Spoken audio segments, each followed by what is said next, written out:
et Sud Radio, le sexe au conseil. Alors vous avez bien compris, Vincent Hupertan, j'ai pris un sexe au conseil en rapport avec l'émission du jour.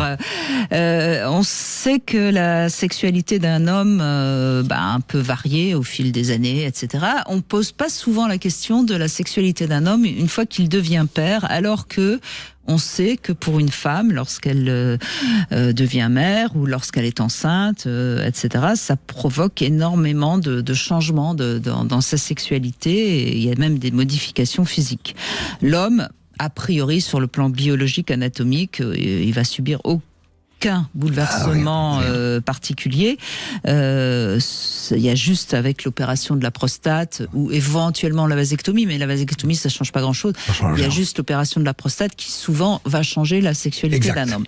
Donc la question c'est, est-ce que sur le plan psychique, devenir père est une véritable transformation, et c'est vrai qu'on voit déjà que pendant la grossesse, il y a des hommes qui peuvent plus faire l'amour avec leur femme. Il y en a d'autres.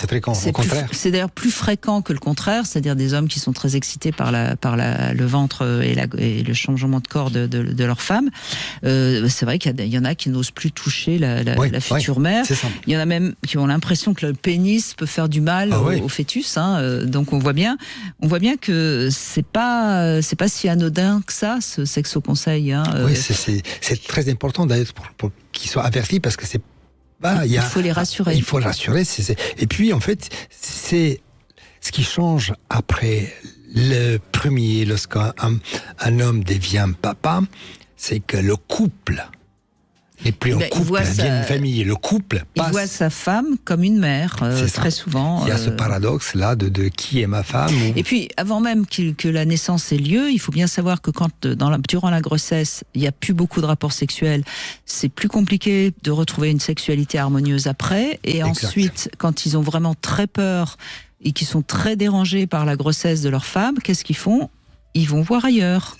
Et quand il y a infidélité durant la grossesse, je ne vous dis pas les dégâts que ça fait au couple, la souffrance, etc., etc. Donc, ça serait bien quand même d'aider les pères avant que la femme soit enceinte, d'aider les hommes à comprendre que tout ça n'est qu'un passage, quoi.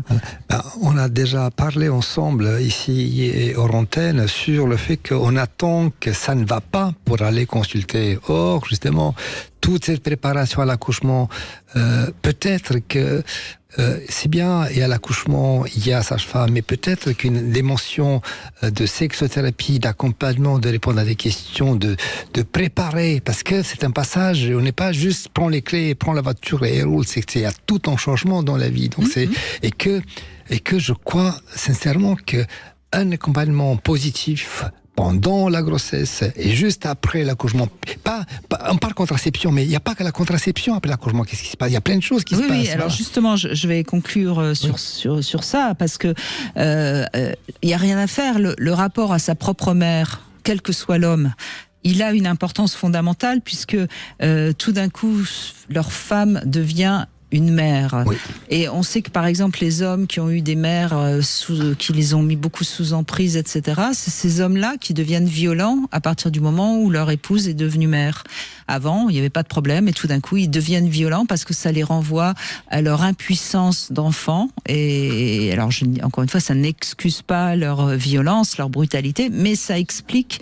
Et si en amont, on les avait aidés par une thérapie à comprendre que leur mère avait été avec une trop forte emprise, eh bien peut-être que ça pourrait les aider à ne pas passer à l'acte, etc. Et puis il y a aussi cette idée que la mère que la femme devenue mère devient toute puissante, et qui sont pour peu qu'en plus elle les délaisse un peu trop parce qu'elle allaite l'enfant, etc. Du coup ils se sentent délaissés, etc., etc. Donc c'est vraiment, je veux dire, on a un peu trop tendance à s'occuper des femmes qui deviennent mères, et c'est très bien. Je suis pas en train de dire qu'il faut pas s'en occuper, mais on s'occupe pas assez des hommes à ces moments cruciaux dans la vie d'un couple. Mais en fait, on ne s'occupe pas du couple, tout court. On s'occupe à la limite l'un de l'autre, mais on ne s'occupe pas du couple, alors que c'est le couple qui est au cœur de la chose. Et pour revenir, oui, il peut y avoir ceux qui deviennent violents, mais je vois ceux qui, après l'accouchement, ils deviennent, impuissants.